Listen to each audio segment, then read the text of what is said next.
गुरुर्ब्रह्मा गुरुर्विष्णू गुरुर्देव महेश्वरा गुरुः साक्षात् परब्रह्म तस्मै श्री गुरवे नमः.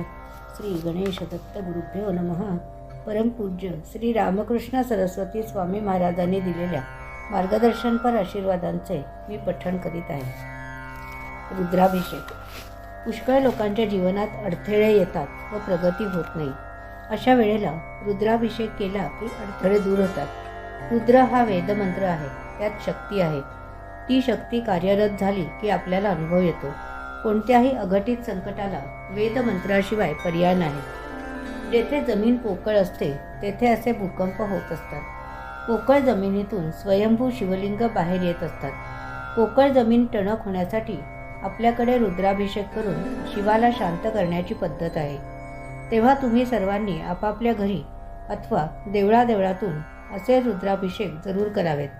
त्यामुळेच तुमच्या सर्वांचे भूकंपापासून रक्षण होईल. स्वयंभू शिवाच्या लिंगाचे पहिले टोक जरी वर दिसत असले तरी दुसरे टोक थेट भूगर्भात शेवटपर्यंत असते. भूगर्भाचा शोध भगवान श्री शंकरांनीच घेतला.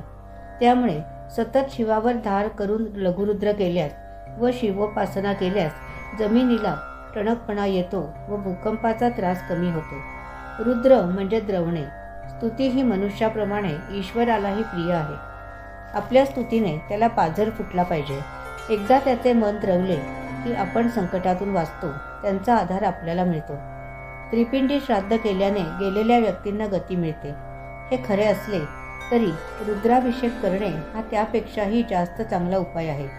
हे सर्व ब्राह्मणांकडून करवून घ्यावे लागते. रुद्र ऐकणे, योग्य ब्राह्मणांकडून म्हणवून घेणे पुण्यकारक आहे. तुमच्या जीवनात ज्या ज्या वेळी अडचणी येतील तेव्हा हे उपाय करीत जावे. रुद्राभिषेक कोठेही केव्हाही केला तरी चालतो. म्हणणाऱ्याची योग्यता असावी लागते. आजकाल जे चांगले व जाणकार भिक्षुक आहेत त्यांची संख्या कमी आहे.